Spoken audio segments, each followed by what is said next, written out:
watching Reason and Theology Live. The show concentrates on theological topics, historical matters, and philosophical problems with content ranging from introductory material to in-depth examinations.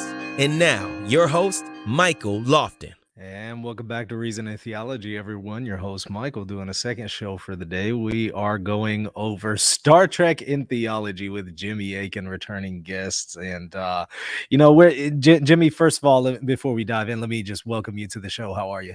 I'm doing great. How about you? Doing good. I'm excited because this involves two of my favorite topics, Star Trek and theology. Yeah. It's like peanut butter and chocolate or something. Or something.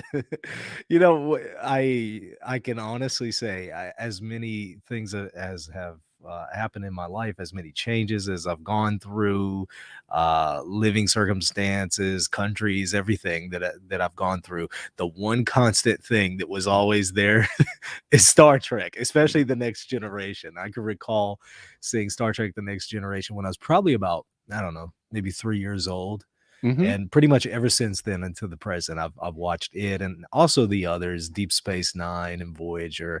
Mm-hmm. I've seen Enterprise. I've watched it through one time, Mm-hmm. and I know this is going to be anathema to some of the Star Trek fans out there, but I have never finished watching the original series because I just don't like it.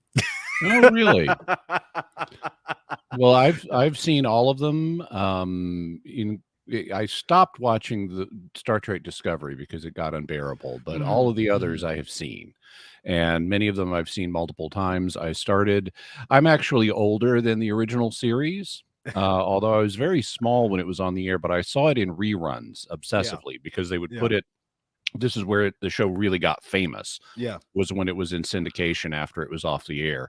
yeah, And so I would come home from school and watch it every day, and I loved it. And then I watched Next Generation with my wife when that came out, and then the favorite for me, the best series is Deep Space Nine. And why is it? I'm just curious. Well, it takes a while to get going, but once it does, it tells a complex story that spans several seasons, and it has the most realistic take on the characters.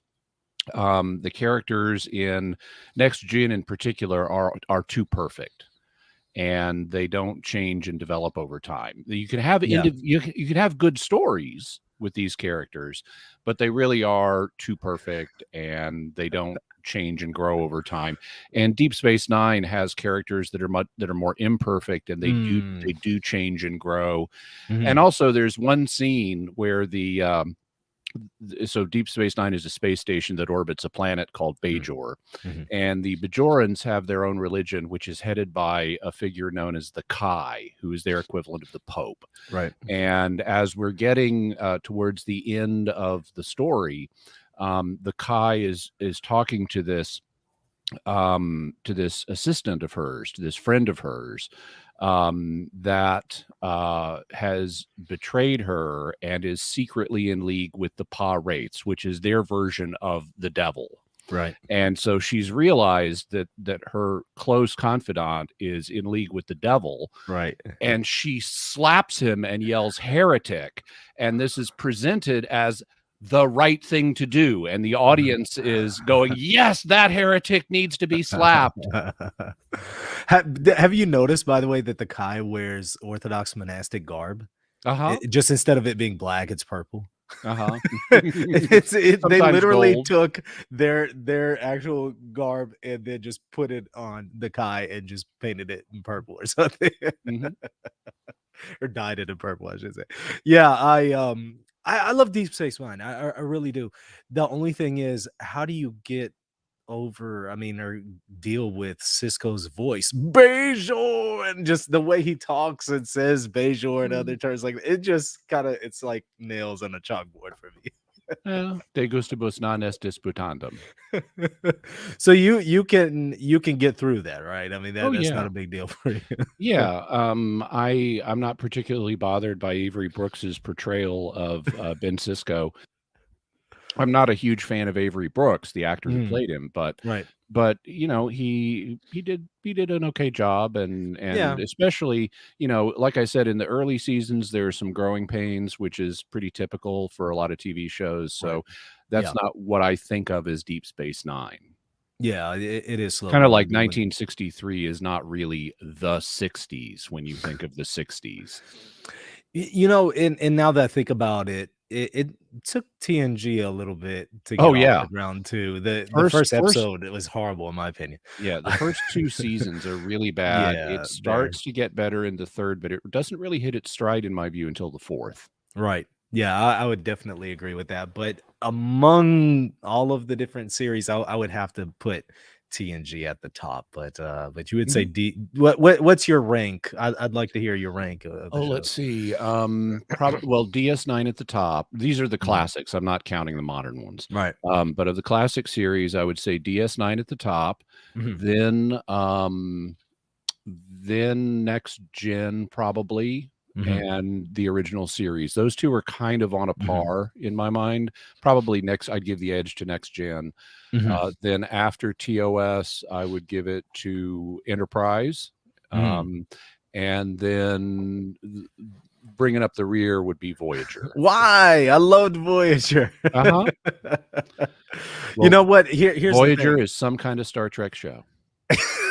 Look, I'm the kind of guy that I actually root for the bad guy on shows and movies, but for some reason I was so invested into Voyager that I actually wanted them to get home. That's how much I liked Voyager. Okay.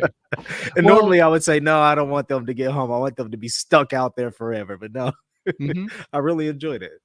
Well, in comparing, so I can, for me, Enterprise and Voyager are kind of on the same level, kind of the way that Next Gen and TOS are. So I could be argued with on that judgment.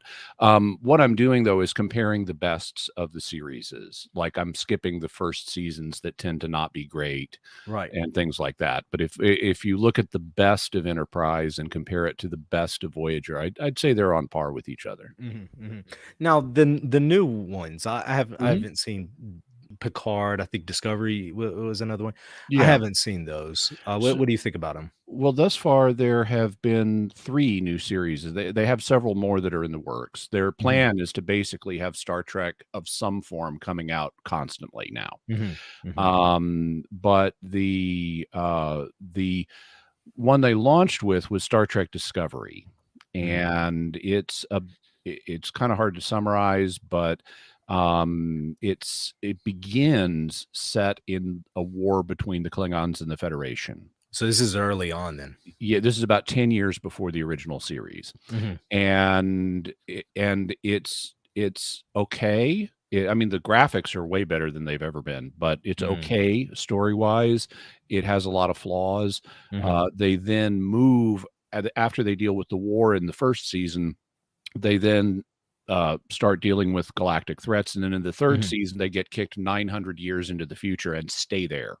Oh, okay. But the problem is the series becomes more and more therapeutic, where you have, instead of heroic characters doing heroic things, you have lots of introspection and anxiety, and we're all in this together, and it's our togetherness that'll allow us to do this. And you have all this therapeutic rhetoric with constant wokeness. And so after the third season, I just gave up. There's a 4th season on now, but I'm not watching it. I was going to ask about that. Did they start to push a liberal agenda? Because even the classical one, I mean, they all have that liberal, undertone. They do. But it's out of control in Voyager. In Discovery. They then came out with Picard, which is much better than Discovery. It's not perfect, but it's much better. And I'm sorry, there's actually 4 that have come out now. The 3rd is an animated show called Lower Decks. And this is the 2nd animated show Star Trek has done. I remember watching the first one on Saturday morning cartoon time as a kid. And it was actually pretty good, because Gene Roddenberry said, we're going to do Star Trek in a shortened format, because it's like 30 minutes long. But he said, we're going to do real Star Trek on this. It's not going to be Star Trek for kids. And so they basically cut out the subplots and just gave you a main plot. in every episode. And it was very much like the original series. In fact, some of the original series writers wrote for the original animated series. So it's actually pretty good. But this new one called Lower Decks, it's kind of like, there's a novel by John Scalzi called Red Shirts, which is about, it's set in the Star Trek universe, but for copyright reasons, they don't call it that. They give everything else other names, but it's clear they're parodying Star Trek. And it's set on this group of like 4 or 5 junior officers who notice that the bridge crew never dies on away missions. It's always people from our group. And they decide that their lives are in mortal peril and they have to take action to deal with it.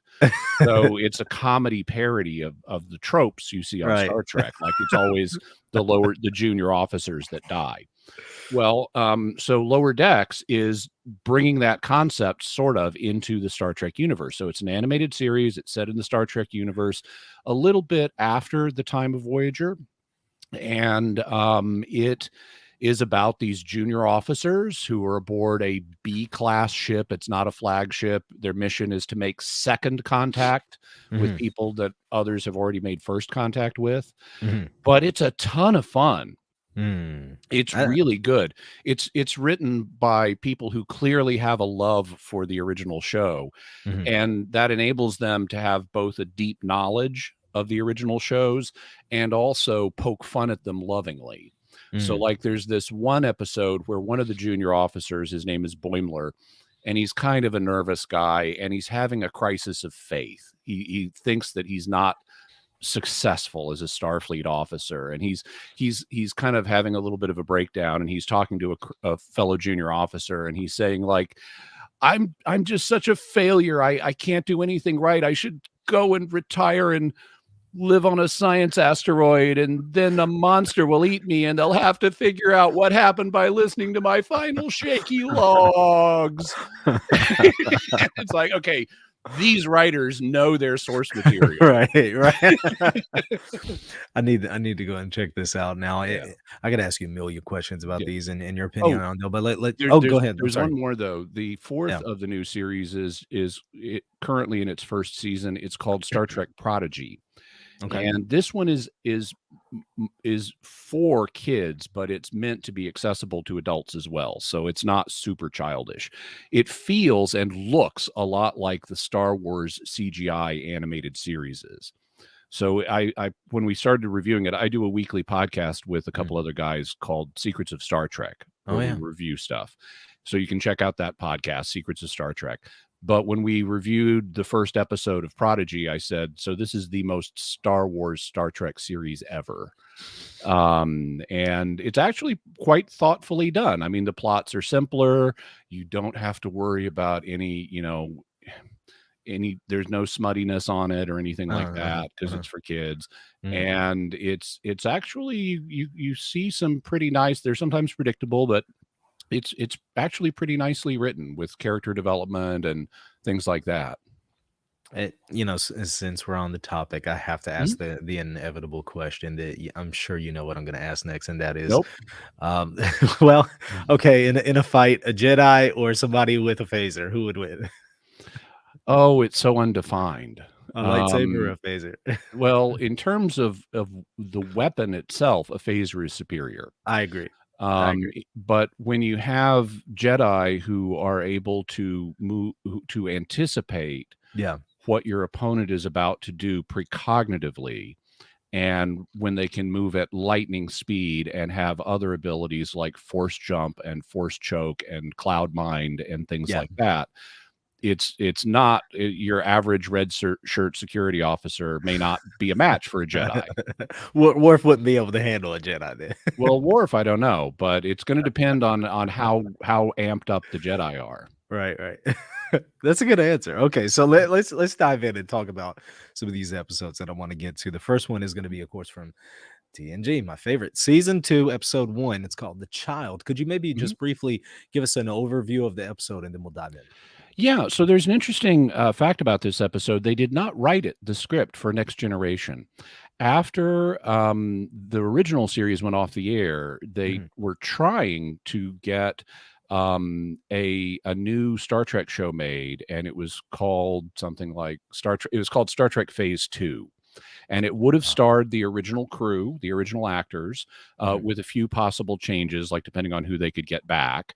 But it was going to head a new network, and then the network deal didn't materialize, and so they turned the pilot of that into the first Star Trek motion picture.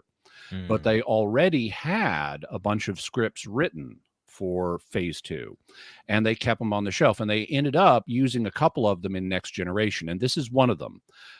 So for the season opener, they were behind the gun getting scripts written, so they pulled one off the shelf from Phase 2 called The Child. They swapped the characters around since they had different characters, but it's the same story. And basically what happens is a super intelligent, or at least an intelligent energy being of some kind that has no experience with humans encounters the Enterprise and decides the best way to learn about humans is to become one. And so it's a little point of light is all it is in its native form, but it impregnates Deanna Troi, the ship's counselor. And so she's pregnant with this baby. She doesn't know how. There are questions about what to do. Is this a threat? Should the child be aborted? And so forth. But she says no. And then the child is born. And then we have a typical cliche rapid growth plot where the child grows preternaturally fast so we can do our plot in the amount of time allotted. And eventually the child ends up dying, and the energy being goes off into the cosmos, having learned what it's like to be a human. Yeah. Now, the where this ties in with theology, at least in my opinion. There's two issues. Okay, well, go ahead and bring them up. Let's hear what you're. So abortion is the one I've already mentioned, right? And this is actually pretty good. Gene Roddenberry, despite the fact he was very much not a Christian and very much opposed to traditional Christian morality, seems to have been pro-life. And it comes out in this episode because when they become aware that Deanna Troi is pregnant, they're having this meeting to try to decide what to do about it. Right. And they show the audience in utero footage of the baby. And if this were like a stridently pro-abortion show, you would never do that. Right. You'd never let the audience see the child. Right. And Riker is the one who's going, maybe we should abort. Right. And Troi, she's a betazoid, so she's an empath, and they show her focusing her attention on the life that's within her, and they show us that footage of the unborn child again. And we know that she's emotionally sensing the consciousness and the being that's really within her and is really alive. And she says flat out, I'm having this baby, and just ends the discussion of abortion. And so I thought that's actually quite, that's a quite pro-life, way of handling this. Which is odd because, I mean, Gene strikes me as a secular humanist. He was. Yeah, he was. I don't know any idea why he took that position by any chance. Well, I haven't seen any statements from him on it, but there are people who are not Christian who have a recognition biologically this is a human. I mean, it's a growing, living human organism. Therefore, it's a human being. Therefore, we have to treat it like one. And so there are secular people who are pro-life. There are other people who are not Christian who are pro-life. There are Jewish pro-life people. There are Muslim pro-life people. There are lots of pro-life people because the fact is, biologically, it is just a human being. And if you recognize that and you're a person of moral conscience, regardless of your theological beliefs, you'll recognize we have to treat this like a human because it just is. It seems like he was an atheist, though. I mean, I don't know for sure, but it just kind of comes out in some of the episodes. And if that were the case, I just kind of think, well, wouldn't morality just be relative in his mind at that point? Well, there are atheists who believe in morality. Now, there's a conceptual problem in their worldview of, okay, so you're believing, if you believe morality is real, then moral properties like goodness are objectively real properties. if you're a moral realist, and they're non-empirical. You can't go into a lab and measure what's the exact degree of goodness by using a spectroscope or something. And so you have a non-empirical property that you believe in based on your intuition, your moral intuitions. You believe these properties are real, but you can't subject them to scientific evaluation. And that's a problem for a purely materialistic worldview that wants to, make scientific investigation the only avenue by which we have of knowing about the world. And so apologetically, my approach would be to say, well, look, it's great that you recognize that moral properties are real. It's great that you're a moral realist, but that implies that there are some things that are true that cannot be empirically verified. And therefore you should be consistent and be open to the idea that there are other things that are true and that we can know about, even though they're not empirically verifiable. And that, to my mind, is an open door to start talking about religion, which involves concepts that are true but go beyond empirical verification. Now, you said abortion was one. What's the other that you had in mind? This being comes in out of nowhere and gets Deanna Troi pregnant, and doesn't ask her. She's just asleep in her bed, and all of and we see the little light come down, and bloop, it goes under the cover, and then wham, she's pregnant. So this is if the being were a human, this would be gravely immoral. You cannot impregnate someone against their will, and but the defense for this thing would be it's not human and it doesn't think in our terms, and so it may not be immoral for this thing to do it any more than it's immoral for a tiger to eat a person. Well, then would it not be immoral to abort it? Well, biologically it's a human and it's got an intelligence in it. And they don't know that the intelligence, is primary and the human form is secondary. So, absent any further information, you have to act on the precautionary principle. If you're in the woods and you see something that looks like a human, you have to err on the side of safety and treat it like a human. You can't shoot it like it's a deer. You have to be certain it doesn't have a right to life before you can take its life. But what about the lack of consent on her part? Why would it have a right to life if she didn't consent to having this life to begin with? Well, again, this is partly precautionary principle because they don't know how it got there. But in principle, children of rape have a right to life like anybody else. It is not their parents. It's not typically it's the male who does the rape. But it's not just because the father committed a crime, or even if it was both parents committing a crime, let's say they were shacking up outside of marriage, which they shouldn't be doing.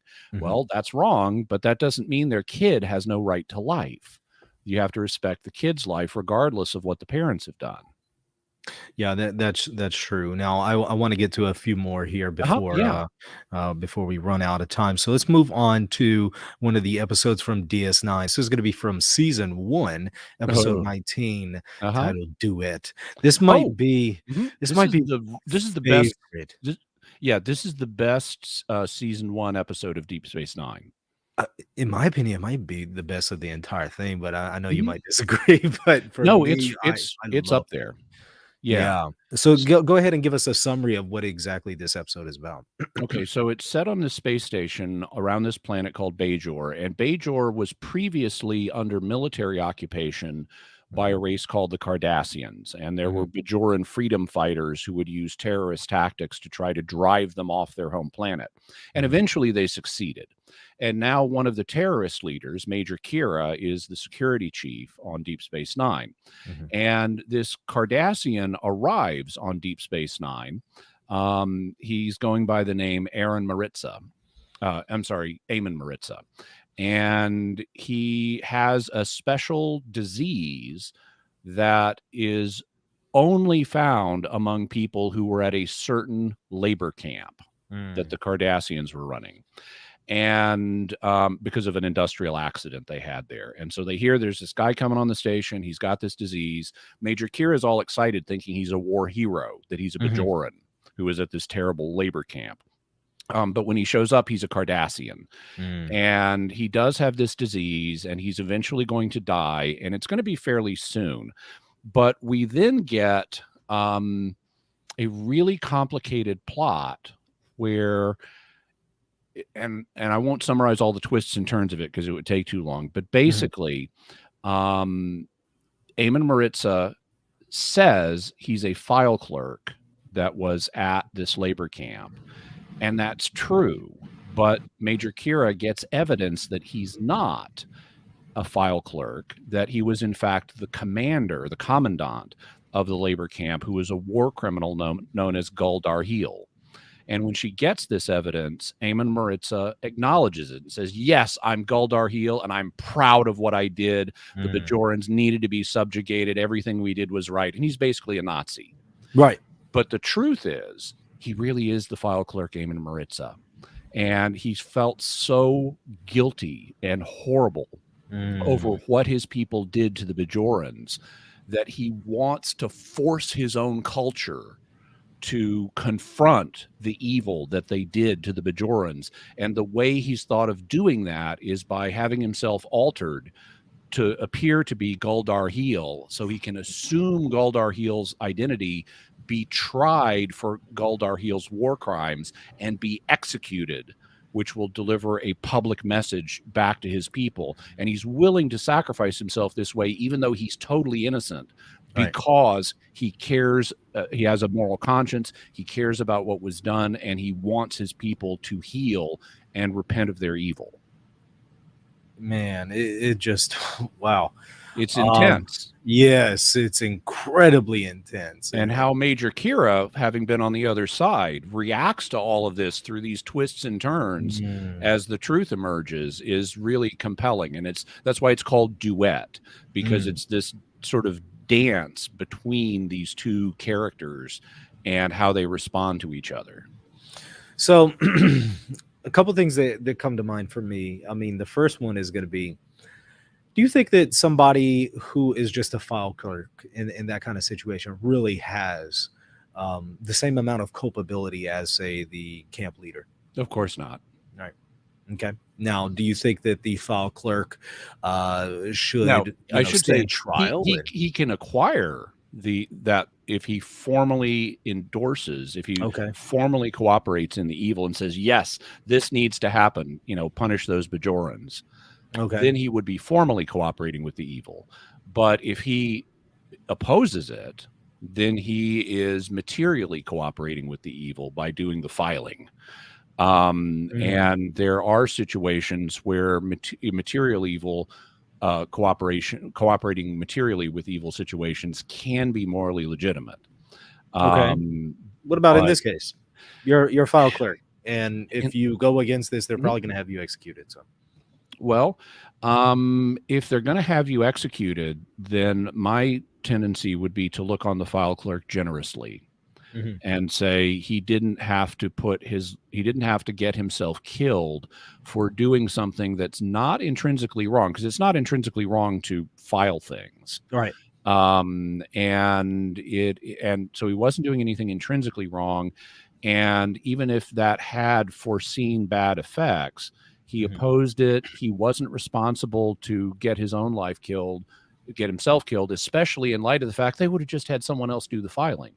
Now, what if... So his death is, even if he did die, they're a totalitarian society. They're just going to bring in someone else to do the filing, and it may be a worse person who can't cut corners and do occasional Schindler's List like things.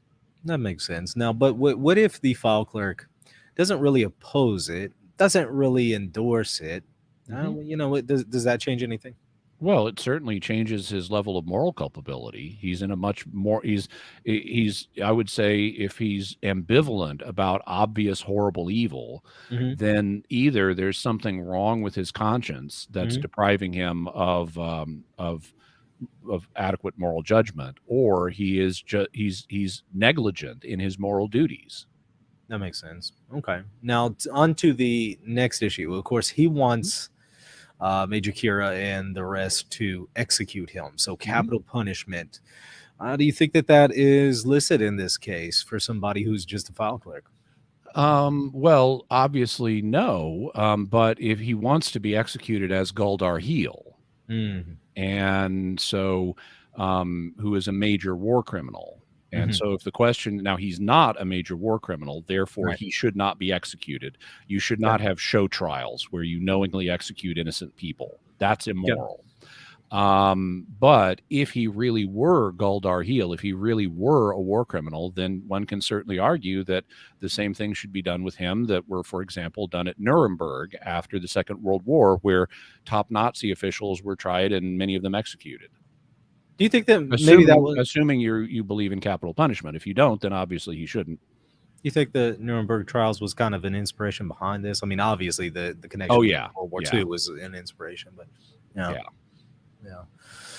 Well, before we move on to the next one, you haven't asked about lying. Yeah. Okay. Yeah. His whole thing is predicated on lying. That's the only way he can pull this off. Is if he lies. He has to get himself surgically altered to look like Guldar Heel, which is another form of lying, because lying isn't just with words. And whether or not you will buy the legitimacy of lying in this case, or in any case, will depend on your theory of lying. If you share St. Thomas Aquinas's views, then you would say lying under all circumstances is intrinsically evil and can never be done. And so you would say, well, he's definitely wrong to be lying in this way. On the other hand, if you have a different theory of lying, then it's potentially justifiable. And a lot of people, including high-ranking churchmen, have had other theories of lying, where, for example, in World War II, the Vatican would hide Jewish refugees in monasteries and say, oh, we don't have any Jews here.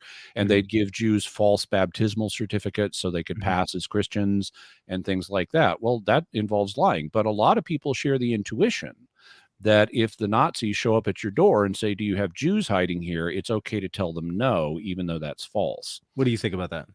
Well, my theory of lying is that it's a form of damage. So it's not physical damage, because I'm not physically hurting you if I lie to you. What I'm doing instead is damaging your belief system. So if we want to give a fancy philosophical term to that, it would be doxastic damage. And I'm doing doxastic violence to you by damaging your belief system. Okay, but the opposite is you then expose the fact that you have Jews in your home and they kill them. Oh, well, okay. So I was answering a different question. Oh, okay. I got you. You were just asking. Yeah. You were just addressing. I'm giving you my theory of my theory of lying. So if lying is a form of violence, well, then normally you can't do it, because normally you can't damage another person. But there are situations in which it is legitimate to do damage to other people, to use violence. Sometimes that is in self-defense or proxy self-defense, where I'm defending somebody else. Other times it can be needed in order to accomplish some greater good, like setting a bone. You know, if someone comes into a doctor's office, he's got a broken bone, the doctor can wrench the arm back into place for purposes of healing it. And in the same way, you can say, yes, honey, that's a nice dress, even though you personally hate it. So you don't take Aquinas. I think Aquinas' view of lying is just that you say something contrary to your knowledge of the truth, I think is what it is. You misuse your tongue, or you could make it more broad, your faculty of communication, to knowingly deceive someone else, to knowingly get someone else to believe something you think is false. And he thinks that's intrinsically wrong because it's an abuse of what the tongue is for. I would argue with that, but it would require longer. In any event, because I think violence is a form of damage, it's like punching a Nazi in the brain to tell him we don't have any Jews here. But just like it can be legitimate to use physical violence to thwart Nazi efforts to take human life, it can be legitimate to use doxastic violence to thwart Nazi attempts to take human life. That makes sense. That's a really, really good explanation. By the way, what do you mentioned there's surgical alterations as a form of lying. Are all surgical alterations immoral? No. But if you're trying to do identity theft, which is what Eamon Maritza is trying to do with Gul Darhe'el, then it becomes a form of lying, because I'm projecting the image to you. I'm Gul Darhe'el when I'm not. And but something like I don't like the way my nose looks, so I'm going to alter that. What do you think of that? No. It's just cosmetic modifications. That's no big deal. If assuming it's done safely and you have the money to do it, and you're not depriving your kids of food so you can become a plastic mannequin model or whatever. But some are going to say you're altering the appearance that, the way that God made you. What would you say to that? I would say that God has given humans the ability to control their appearance in a whole bunch of ways. And the body is not something that is unmodifiable. If it were, circumcision would never have been the sign of the covenant. That's a good point. So to give a short answer. Sure. All right. So the next one here is going to be from Voyager, your least favorite of the series. So this is from season 4, episode 10. We're going to talk briefly about random thoughts. Tell us a little bit about the episode. Okay, so in this episode, Voyager is visiting a planet where the people are telepathic, and they're very peaceful. And one of the crew members, B'Elanna Torres, is half Klingon. And so she has these violent impulses that she nevertheless controls as a Starfleet officer. And she's down on the planet when somebody accidentally bumps into her, and she has this violent thought of retaliation on this guy and restrains herself. But he then goes off and violently attacks somebody else. And so the police get involved, and they think that B'Elanna is at fault, that she had this violent thought that she transferred to a telepathically vulnerable member of their race. And so she's responsible for infecting him with this violent thought. And they need to remove the violent thought from her in order to, as part of their investigation and as part of their justice system, even though it could brain damage her. Now, that gets the ship's people to look into this more deeply, and they find out that actually that's not what happened. This planet, even though they've outlawed violent thoughts, they have a black market for torture porn. Essentially, and mental torture porn or violence porn. And so there are these people down on the planet who have this network where they're sharing illegal violent thoughts with each other for pleasure. And what happened was B'Elanna got caught up in a situation where this was going on between these people who were part of the black market violence porn ring. And so she was actually totally innocent in all this. And so that's how they get her out of this situation. So the first question then that I have is, should society, if somehow it were able to detect what our thoughts are, should society make it illegal for us to have violent thoughts? Well, lots of societies have tried to do exactly that. Historically, there have been thought crimes. Normally, they're not punished. I mean, in most historical situations, mere thoughts don't get punished because we don't really have access to that. Instead, outward behavior gets punished. So like if it's the Middle Ages and you're a heretic, you have an illegal belief that is regarded as damaging to society. If you privately believe it and never tell anybody and otherwise act like you should, you're not going to be in any danger. You would be like Isaac Newton, who was a heretic but kept it to himself. And we only know this because we've decoded his coded diaries after the fact. He was an Aryan, it turns out. Oh, wow. I didn't know this. Yeah. But if you start spreading the thought to others and it genuinely damages society, then historically lots of people would say you're ethically and legally liable for that, and you can be punished for doing something that damages society. And so that was Thomas Aquinas's argument for why heretics should be executed, because they kill the soul by spreading their teachings, and that's worse than killing the body. So if we apply the death penalty to people who merely commit physical murder, how much more should we apply the death penalty to people who commit spiritual murder, which is much worse? What do you think of that? Because this is something that kind of comes up in other episodes of Star Trek. Just kind of curious as to your thoughts. Well, so in terms of Aquinas's principle, I think there's a problem, which is that unless you're the Borg, you're not forcing this belief on somebody. If you're teaching a heresy, there's cooperation here, and that changes the moral dynamics. It's not like physical murder, where you attack somebody who is unwilling. In order for someone else to become a heretic, they have to be a willing partner, and that changes it at least somewhat. In terms of this Star Trek episode, now we're dealing with aliens, and so we can't assume that they share everything about human nature, and that makes it harder to do a moral analysis, because moral analyses in human terms are based on human nature, and these people don't have one. They have something very similar because they look human, they largely act human, and so forth. But I could imagine it could be, in their own justice system with their own people. If someone is deliberately harboring violent thoughts and is being so careless about it that they're accidentally unwillingly infecting other people in the society with violent thoughts, so that they start beating other people up, they don't know how to control them. Well, that is kind of like deliberately infecting someone, or I should say negligently infecting someone with a fatal disease or a seriously harmful disease.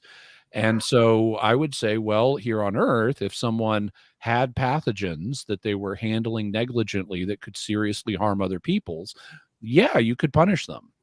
And so if you have these telepathic aliens who can telepathically infect others negligently with a mind pathogen that will seriously harm them, then in principle, it would be okay to hold them accountable for that and punish them. The problem is B'Elanna Torres is not a member of their race, and she's not going to be staying on their planet permanently. She's a traveler. And so you should, as the moral thing to do as an official of this planet, would be to say, okay, we need to get the help to the people that were infected that they need. But as long as you get out of here and never come back, we're not going to mess with you, because you have a different psychological makeup. We can't expect you to have the kind of psychological makeup or thought control that we do as telepaths. So I think they're wrong to impose their values on B'Elanna, given that she is not a member of their race and therefore can't be held to their standards, and given the fact she's going to split and she's not going to infect any more of your people with violent thoughts. You're muted. Sorry about that. So, if she is committing violent acts and it is basically because of a thought that's put into her mind that she didn't ever consent to, if that's kind of the source of it, is she culpable for any of the acts that she commits? So if someone implants a violent thought in her head against her will, and she impulsively experiences it or impulsively passes it along, I don't think you can hold her accountable, because she's not trained in how to not spread her thoughts to others. It's like if you have a child and someone has put a gun in the child's hands and the child has not had firearms training. You can't hold the person who's ultimately responsible is the one who gave the child the gun, not the child for not knowing how to handling a gun that was forced into its hands. That makes sense. And before I go on to a related episode, any others that you picked up on from that episode, points of theology or morality? Those are the principal ones. There was another episode here, is similar but a little dissimilar, involving Wesley Crusher. I forget this one. Yeah, I think it's season 1 of TNG. It is. I forget what episode number, but I believe it's called Justice. Yeah. Tell us a little bit about that one and let's talk about it. Stupid episode. Okay. And by the way, I'm just curious to know why you think it was. This is considered, not just by me, but by many people, one of the worst Next Generation episodes ever. Why? Because it's so bad from front to back. So one thing that you learn when you read about Gene Roddenberry is he, what's the way to say it in a family-friendly environment? He had robust sexual fantasies. Mm. And he would engage in a practice known as author interest. Author interest is where an author puts something in a story, not because it serves the story or will be entertaining for the audience, but because it interests him. And you go back and you watch Gene Roddenberry produced shows, and the more control he had over the show, the more likely Gene Roddenberry's sexual fantasies were to show up in it. So like after Star Trek, he had a series he got going for a while. It didn't really take off, but it was called Earth 2. And it was set in the Star Trek universe about 200 years before Star Trek. And so it's in this devastated environment, and this guy from the 20th century wakes up in this future and has to try to help fix the world. And in our pilot episode, we have a female, one of the pilot episodes, we have a female dominated society where men are slaves, and the 20th century Earth hero has to be bought by women who are fighting over him in the slave market. And then he has to romance them back into being decent people. And it's okay. This is just Gene Roddenberry's fantasies playing out. Well, Justice is another example of that, because this is the planet of the California bleach blondes. They go to this planet. Everybody there is men and women. They're all blonde. They're all super nubile. They're running around in skimpy swimsuits. They're making out with each other in the background of scenes. So this is just Gene Roddenberry wish fulfillment. Right. And they've got a stupid society. Now, their society is presented as if it's paradisical. It's this hedonist wonderland. But the way they control crime is they have these superior beings, aliens of some kind, that watch over them. And their justice system is they've divided up their planet into zones. And on any given day, some of the zones will be under active investigation. And you won't know if the zone you're in is being investigated or not. But if it is being investigated, and if you break the law in that zone, death penalty. So they have one penalty for everything, and it's inconsistently enforced. They don't try to enforce it everywhere, just in the active zones for that day. Well, okay, so the Enterprise crew comes down, including Wesley Usher, and he's playing with some young people from this planet, and they're like running through a park, and there is a flower bed that has rails around it to signal don't go into this flower bed. But Wesley accidentally falls into the flower bed and crushes flowers. Right. Crushing flowers is a crime. So if this zone is being monitored on this day, he's just committed a capital offense. And it happens his zone is being monitored that day. So the aliens want to execute Wesley for crushing flowers, even though he's not a native of the planet, does not know how their justice system works, and did not realize what he was doing, and it was an accident. And so then we have this prime directive question of, do we interfere with this planet or not? Yeah. And eventually it builds up to Picard talking directly to the alien overlords. And he makes a speech at the end that essentially is, cut us a break, which the aliens then do, and they all leave. Man, what an awful episode. So let's first talk about society. Should it have these kind of arbitrary rules to where, okay, if you commit a crime or you do a certain act in this zone on this day, it's illegal, but tomorrow it might not be? Well, it'd still be illegal. You just wouldn't get punished. Okay. Well, yeah, there's that. So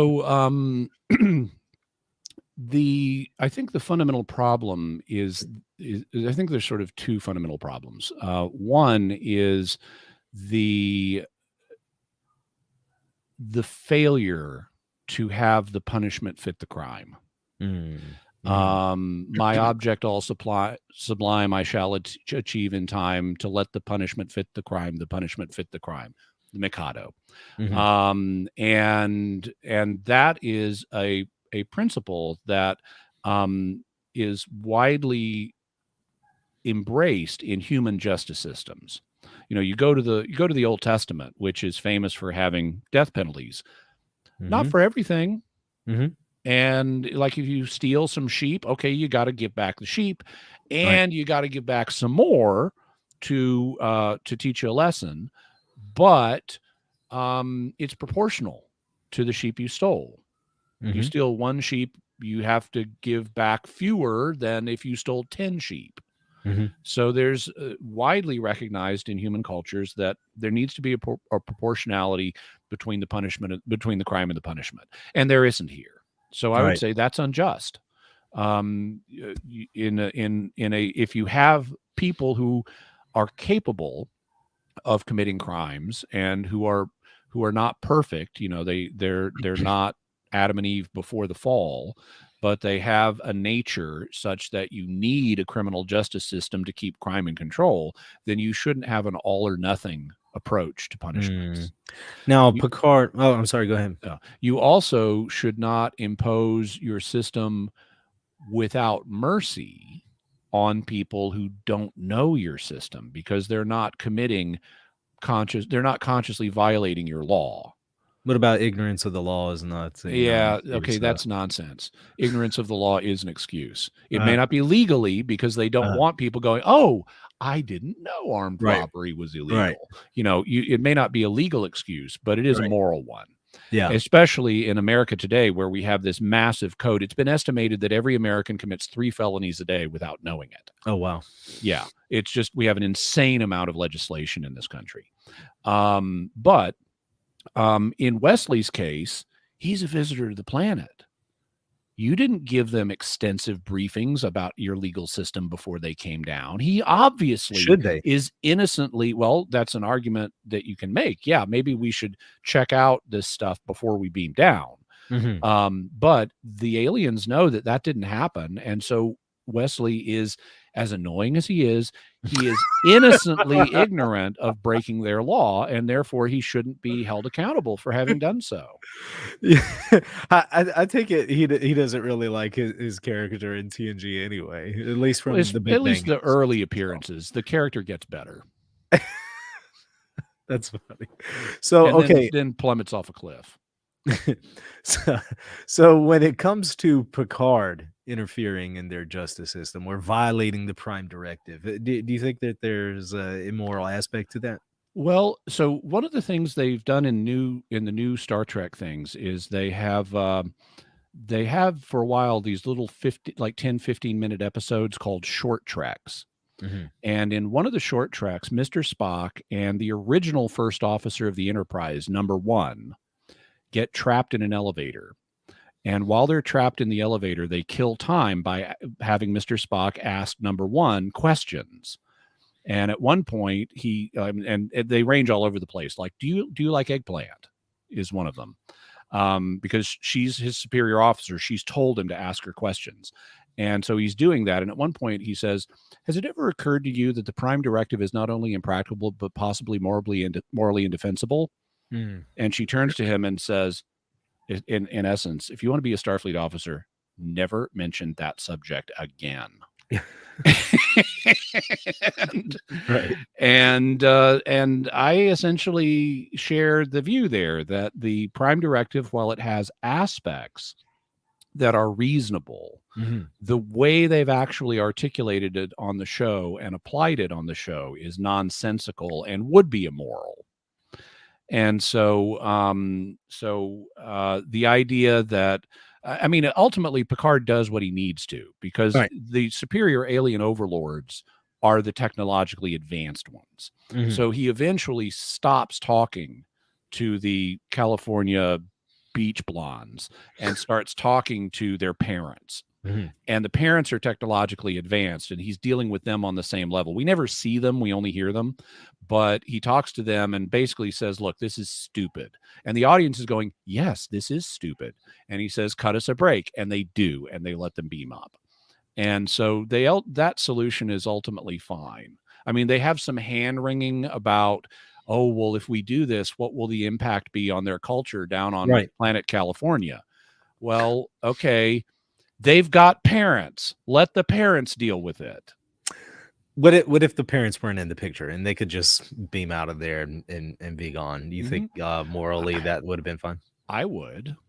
I mean, this is clearly a ridiculous situation. Right.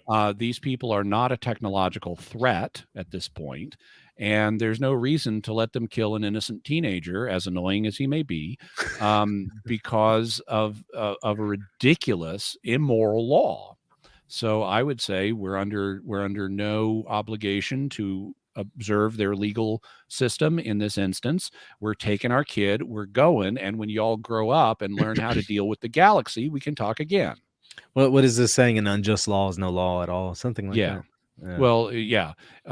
This you can say it different ways, but fundamentally, yeah, this would not qualify as a law in my opinion.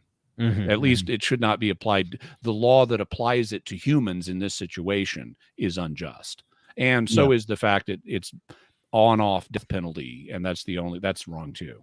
Because I think one of the aspects that Aquinas gives to a law is, in addition to it being promulgated by an authority, is that it has to be just. Yes, a law is, in Aquinas' definition, which is the classic one, is an ordinance of reason that has been promulgated for the good of the community by the one who has the care of the community. And this is not an ordinance of reason. It doesn't meet the first criterion. It is not reasonable to impose the death penalty for everything that's a crime. Right. One last one. Let's briefly touch on this. TNG season 4, episode 21, the Drumhead. Could you? This one's actually quite good. Yeah. Could you briefly tell us about that one? Okay, so basically, there are some Klingons on board the ship, and there's a mysterious accident, and they get evidence that one of the Klingons is a spy who wants to undermine the Federation Klingon alliance so they can have a new alliance with the Romulans. And to investigate this, Starfleet sends aboard an admiral named Admiral Sati, who is the daughter of a very famous jurist.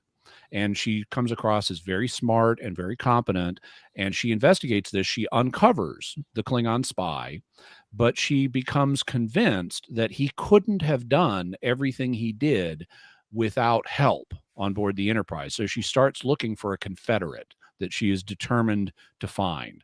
And they end up settling on this guy who's like a junior medical officer. And she thinks that he was the Confederate that was helping the Klingon spy.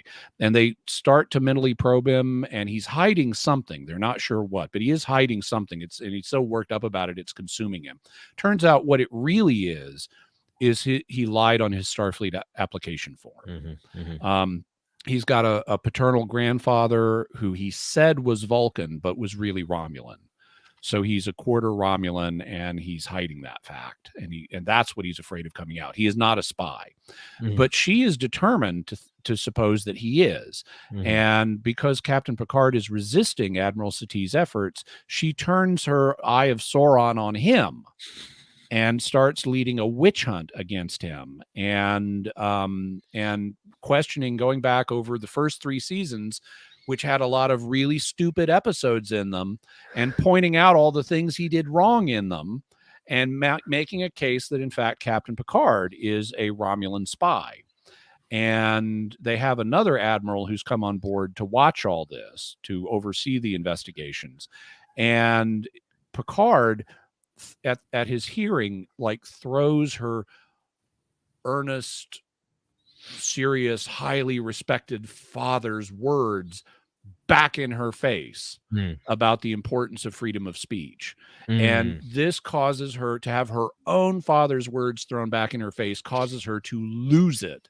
And she reveals that she is obsessed with prosecuting Picard, and that she is not of sound judgment. And the admiral they brought in to oversee things is so disgusted, he just gets up and leaves and calls the hearings to an end. Do you think that they were trying to make a connection between this and the Inquisition? Oh, I wouldn't surprise me. I kind of get that impression. Not that I really think that the Inquisition is what people make it out to be. Not that it was. I mean, actually, the Inquisition was way more merciful than the secular courts. Right. But yeah, I mean, it has that reputation, especially in Hollywood and in American culture. So wouldn't surprise me. I mean, what she's doing is what colloquially would be called an Inquisition.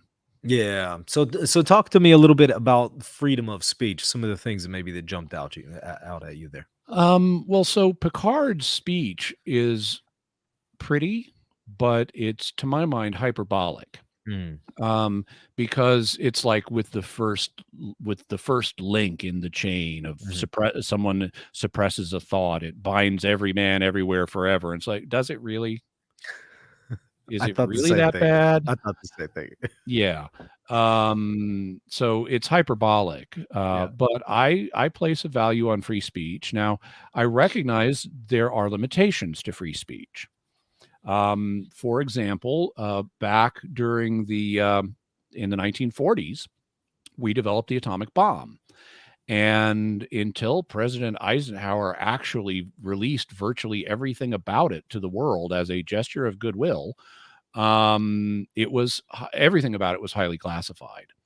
And the Soviets were trying to get it. The Germans and the Japanese had also been trying to get it. And there are debates about exactly how far their nuclear programs got. But after the war, the Soviets were trying to get it, and they were not a reliable partner in the world. And so they should not have had information about how to build a nuclear bomb. But Julius and Ethel Rosenberg, among others, passed that information to them. And that's a form of speech, of information transmission.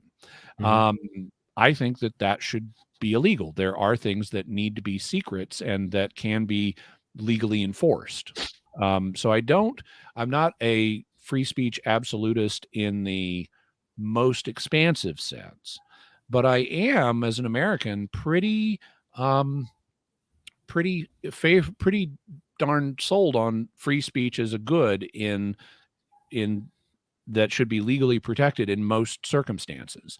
A number of years ago, I went over to Europe and I did research, and before going, and because before you beam down, you should know what their laws are. And one of the laws that they have in a lot of European nations restricts free speech, particularly in connection with World War II. And if you go over there and you're a Holocaust denier and you say, "Oh, I don't think Jews were killed," or "I don't think as many Jews were killed as has been reported," you can go to jail, or you can be fined, or things like that. And to me, as an American, it's like, look, it's like in the Blues Brothers. I hate Illinois Nazis as much as anybody, but I don't want to stop them from being able to say their stupid opinion. Their stupid opinion is a claim of fact. And I don't think factual discussions, unless it's like the secret to a nuclear bomb, I don't think they should be disallowed in a free society. I think they should be able to make their case, and it should be able to be cross-examined. But what if their position infects the minds of others and leads to violence against a particular group of people? Well, then you deal with that problem. Okay. But to say, "Oh, we've got to stop thought crime at the source," or speech crime at the source. I mean, I recognize that historically, this is a bit of the typical American position of, being pretty strong on free speech. That's unusual in history. Most cultures have not had a First Amendment. But I find myself thinking that that a free exchange of ideas, good and bad, is how you get to better ideas.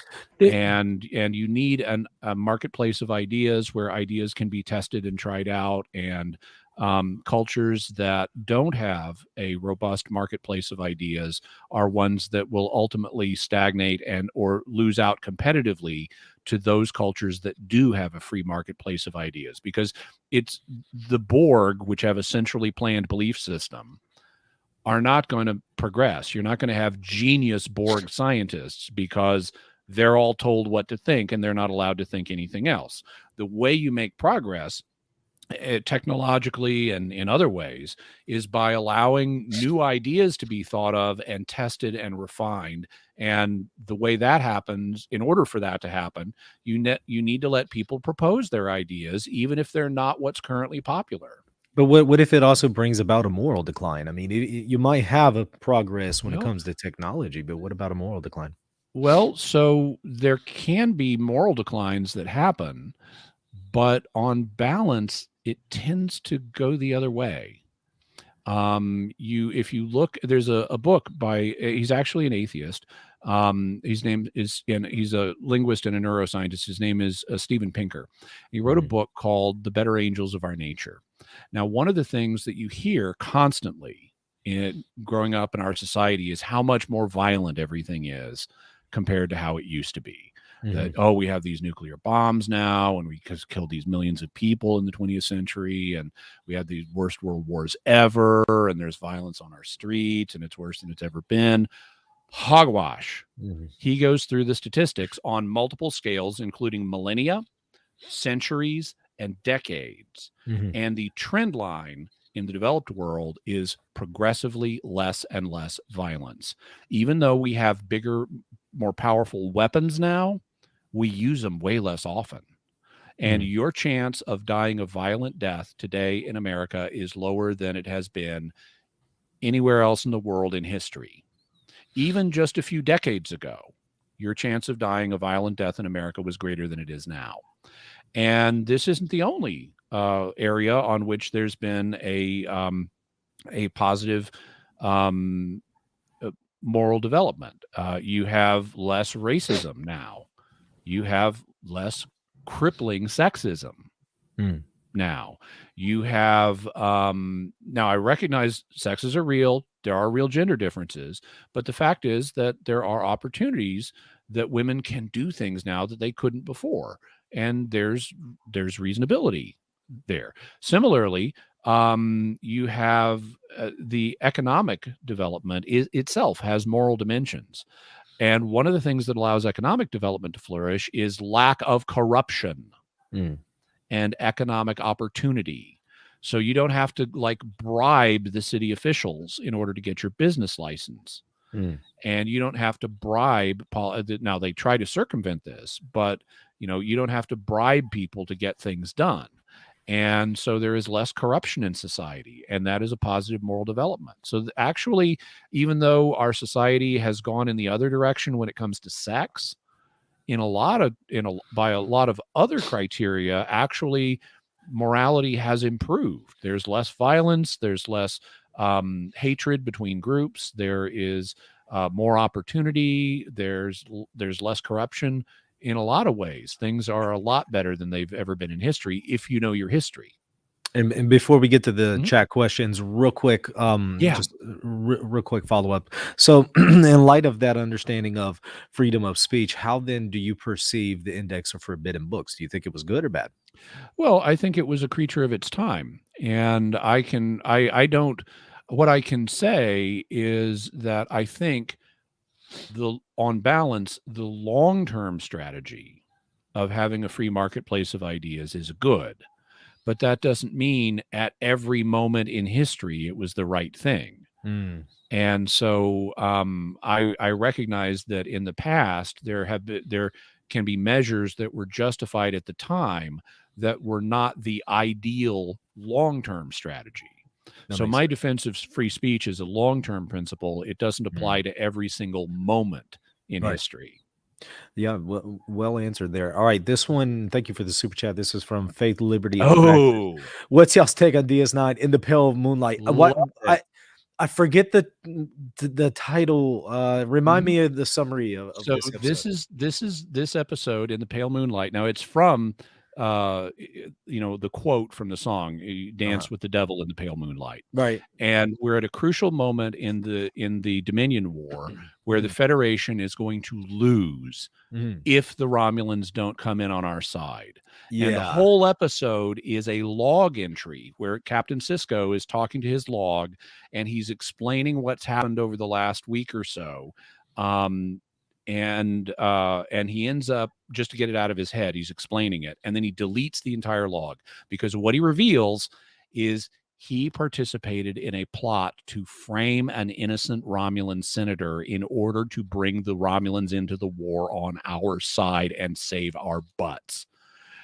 And this is completely unethical by Federation standards, and he was acting without authorization from the Federation High Council, but it will give the Federation a chance to survive. And it is an excellent episode. So what's your take on the morality there? It's a tough one. Yeah. The central, I mean, he's under severe pressure here. But the problem is he's framing an innocent man. And that is the problem. So I think, I mean, I'd have to go back and rewatch the episode again for details just to confirm this. But my prima facie interpretation is that despite the compellingness of the episode, Sisko probably made the wrong call here, as understandable as the call was. Is this kind of the debate on do the ends justify the means? Well, it's exactly that. Yeah. And they don't. Yeah. Let's see here. I saw another one in the chat. Y'all go ahead and put some chat questions in there. What do you think of the materializer technology where everything is made as it is needed? Why do they do space travel in Star Trek if they are in a past scarcity? Yeah. Because they have a human drive to have new challenges. Humans get bored. If you just sat around and replicated pizza for yourself all day and never went anywhere or did anything, it would get boring. And so, they've addressed this on the show, and they've said basically we go and explore because we can, because it's our nature to. As rational animals, Dr. DeClue asks, the aliens in Star Trek seem to meet Aristotle's definition of human nature. What about theologically? Well, I think it's going to depend on, I think it's an open question theologically. Yeah. Now, in the Middle Ages, you would have a lot of people, including, people who were Thomists, who would say that if there were beings on other planets and they were rational and they were physical like us, then they would be rational animals and they would be the men of those planets. And so they would qualify as human by that definition. Now, these days, we tend not to use Aristotle's definition of a human. We tend to have a more biologically based definition, which is going to refer to things like genetic code. And so Vulcans would not be other humans by the, at least you wouldn't think they are, by the genetic code definition. But they would be humans by the Aristotelian Thomistic definition. And there's even an argument on the biological front, because apparently Vulcans can breed with humans. I mean, that's how we get Mr. Spock. That's and true. if two organisms can breed with each other, then according to a conventional reckoning in biology, it's not an absolute, but according to conventional reckoning in biology, they are the same species.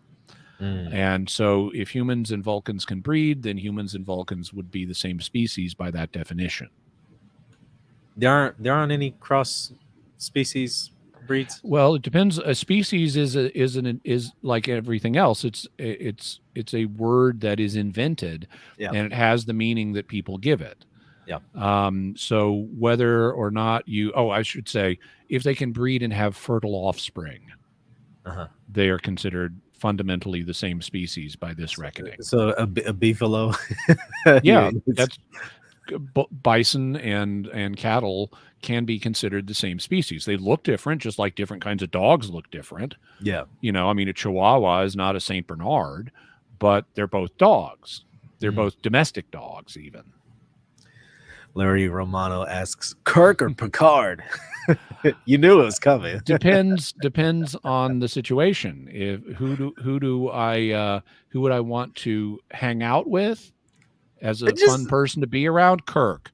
Who would I think is the more competent captain? Picard. All things being equal, though.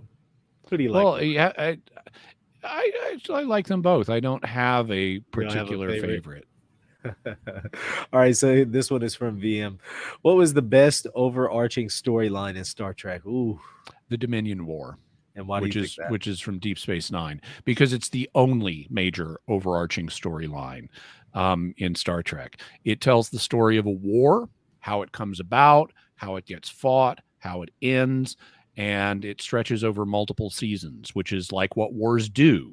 You know, they're not over in 2 weeks typically, which is what every other war that had started on Star Trek had been. What about the Borg? They show up in a lot of, they show up in a lot, but it's not a sustained conflict with them. Yeah, these are skirmishes. There's not a war with the Borg. There are occasional skirmishes with the Borg, which they always lose. What is your opinion on Spock's brain? People think it's one of the worst episodes ever, but I thought it has a good message on how the two sexes need each other. So Spock's brain is an interesting episode. It was the 3rd season opener. After they had narrowly survived cancellation, they got their 3rd season. And Gene Roddenberry basically had only agreed to a 3rd season if he got to come back and run it. And his condition for that was, you got to put it on this night of the week where we can actually compete. And the network welched on that. They put it in the Friday night death slot. Mm-hmm. And so he said, well, I said I wouldn't do it. And he felt for the sake of his reputation, he had to go through and say, okay, I'm pulling out. And that meant that they needed a new showrunner. And unfortunately, the ideal guy, Gene L. Kuhn, who had written some of their best episodes, was not available because he had taken on a new show. And so they got this new guy in named Freddie Freiberger, who is widely credited with damaging the third season of the original Star Trek. But they did have some scripts that Gene L. Kuhn could write for them. And Gene L. Kuhn was the author of Spock's Brain. I forget if he has credit on it. He may have used a pen name because he was writing for another show that he was show running. Mm-hmm. But he wrote some of the best episodes of the original series, and including comedy stuff. He injected comedy into the scripts. Was Trouble with Tribbles one of his? That's David Gerald. Okay. But he was a very good writer, and the theory is, or at least one of the theories I've heard. So what happens in this episode is they're on the Enterprise, they're flying through space, and this woman in a kind of Flash Gordon outfit suddenly appears and puts them all asleep. And when they wake up, Spock does not have his brain. And it's turned out that they've taken his brain to replace their computer to run their planet for them. They live in an underground civilization where it's all women, except on the surface, there are these cavemen guys. And so they live in this separated society, 2 societies, and they want Spock's brain to run their underground civilization for them. And it's widely regarded as one of the worst episodes, or the worst, of the original series. But apparently, according to at least the story I've heard, this was meant to be parody. This was meant to be a comedy episode. It was deliberately absurd. And when they brought in Freddie Freiberger, he just didn't have the sensibilities needed to bring that comedy to screen, and it came off as ridiculous and bad when it was meant to be ridiculous and good. I don't recall this episode. You know where I tapped out when it comes to the original series is it was some episode where I think Kirk was in a castle and there's this giant cat or something. I don't know. Cat's paw. Yeah. Uh-huh. Yeah. I just tapped out there. That was it. I was done. Well, so check out Spock's Brain sometimes. You get to hear. Was this after or before the cat episode? Oh, it was after, I believe. I think that one is a 2nd season, if I remember correctly. But in Spock's Brain, you get to hear, I mean, the women are just total, even though they have this advanced technology given to them by their computer, they're total ditzes. Yeah. And so you have the lead lady in the flashy purple pleather Flash Gordon outfit, and she gets to deliver lines because they're talking to her about Spock's brain, and she's getting frustrated. And it's like, brain and brain, what is brain?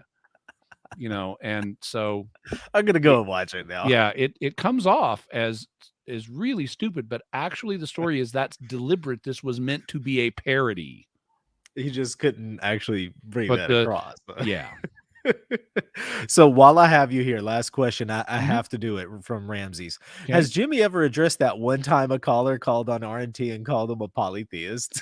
Well, you and I talked about it off the air. I don't think I've ever publicly addressed it because I'm not a polytheist. That was the most entertaining call I've ever received, and I had quite a few trolls, but I think this one was he was serious. He was really suggesting that you were Yeah, polytheist. I forget the grounds on which he was I think he accusing me was of saying is polytheism. because you believe in the possibility of multiverses, there would have to be another universe where Jesus has not become incarnated. So now you are putting division in the Trinity, or it was something to that effect. I forget the exact argument, Oh, but well, it that's was obviously absurd. wrong. It was absurd. Yeah. No, I think there's only one God. Right. I mean, unless you want to, unless you just mean something like superhuman being, in which case angels would count as gods and Zeus would count as gods and things like that. But if you mean by God what I mean, Right. which is an infinite supreme being, there's only one of them. Well, I remember now. He was Mm-hmm. saying that, okay, well, now that you've had the incarnation, you can't have any change to the logos. So if you have another universe where there is no incarnation, you now have a change to the second person of the Trinity. Therefore, you believe in one Trinity that's one way in this universe and another Trinity that's this way in another universe. Therefore, you believe in multiple gods. No, I don't. And now I don't. So it's been a long time since I heard his argument. Yeah. So I can't really comment on that, but I can comment on the presentation, on the argument you just made on Right. behalf. So no, there's one Trinity, and no matter how many universes there are, the same God, the same Trinity rules over all of them. And the Trinity is outside of time and does not change. So it did not involve change in the Logos when Jesus became incarnate in our universe in AD in 2 or 3 BC. That did not involve change. That's God outside of time choosing to incarnate in this one place. But God is omnipotent. He can do anything that is not logically contradictory. So if God chooses, let's say there's a second universe, if God chooses to, from the eternal now, chooses to incarnate in that universe at some point in its history, it does not involve change in God any more than it did when he chose to incarnate at a certain point in our universe's history. Change only occurs in time. It does not occur in the Logos or in God outside of time. Whether he chooses to incarnate or not in any universe he chooses to create does not result in change in God because he exists in the eternal now. You have so much more patience than I couldn't even entertain the guy. And because I didn't entertain him, I ended up getting called a heretic too. So we're both in the same boat. There you go. I don't think anybody believed that you were a polytheist, by the way. I think we all just recognized that this was absurd, but it was probably the most entertaining phone call we've received on the show so far. So had to get your thoughts on it. Jimmy, No thank problem. you so much for coming on and doing this. This was so fun. I'd love to have you back on to talk some more Star Trek. We got to do this again. My pleasure. Anytime. Hey, put in a plug for anything that you want the viewers and listeners to be aware of. Oh, sure. So, since we were talking about Star Trek today, I should probably mention again, I'm on a podcast called Secrets of Star Trek with Father Corey Stika and Domenico Bettinelli. If you go to sqpn.com for the StarQuest Podcast Network.com, you can find it, or just type in Secrets of Star Trek Jimmy Akin. It'll come right up. Every week we listen to a different Star Trek episode and review it, and we talk about these moral and theological issues that come up in it. So you can check that out. Also, I'm listen to Catholic Answers Live, where you can hear me answer questions every week. You can link up to that at Catholic.com. It's also live streamed on Facebook and YouTube. And then the podcast I'm probably best known for is Jimmy Akin's Mysterious World. And we look there at mysteries, both natural and supernatural, from the perspectives of faith and reason. And coming up in February, so starting tomorrow, we'll have this Friday, we will have a look at Our Lady of Kibeho in Rwanda in Africa, which is the only approved African apparition. And we're going to tell you the story of what happened in the initial apparitions. And then the next week, we're going to evaluate them. And we're going to look at at the dramatic events that were prophesied by Our Lady at Cabejo, including a genocide, which then happened. And then after that, we're going to be looking at the UFO realm. We're going to be talking about a guy named Stephen Greer, who is a total liar. I did a video on Close Encounters of the Fifth Kind recently. And reviewed Stephen Greer. We're going to be talking about that. We're going to be doing an expose on him. Wow. And because he is a liar. We have evidence which we will present. I mean, that is my opinion. But my opinion is he is a total liar. Because we have significant evidence that, like, at one of his claimed encounters where they summon UFOs to appear, he hired a plane to drop flares in the distance and then passed them off as UFOs. Yeah. Really? Yep. And then the final week in February, we are going to be talking about poltergeists. Nice. And we're going to be looking at the parapsychological evidence regarding poltergeists and what the different causes for them are. Sometimes it might be demons, not always. Looking forward to the Greer one. When did you say that's going to be again? 3rd week in February. Yeah. Have you done one on Medjugorje before? No, I haven't. At some point I plan to, but the problem is we have this report that the Congregation for the Doctrine of the Faith is sitting on, and the Pope hasn't made a determination about it yet. I mean, he's indicated there's been kind of a preliminary determination, but nothing has been announced, and we haven't seen the report. So I don't want to, with a report imminently coming out by Vatican time. Right. I don't want to do all this research and then have them announce something immediately afterwards that says something else. What I'd rather do is wait for them to issue the report, and then I can react to the report and unpack it and explain it and things like that. That makes sense. Well, again, thank you so much for coming on and doing this. This was truly a pleasure to have you on. My pleasure. Anytime. And everybody, thank y'all for watching. Don't forget to subscribe to this channel if you haven't already. And also check us out, patreon.com/Reason and Theology, if you want to support what we're doing here. We'll see you later. God bless. If you're looking to buy or sell a home, office, or any kind of property anywhere in the world, you're going to want to call Real Estate for Life, and they're going to connect you with a Catholic agent. Now, that agent will donate a portion of their commission upon sale, and Real Estate for Life will donate 75% of that gift to a pro-life organization at no cost to you. Call Real Estate for Life at 1-877-LIFE-US1 or text them 248-431-1440. If you care about the pro-life cause,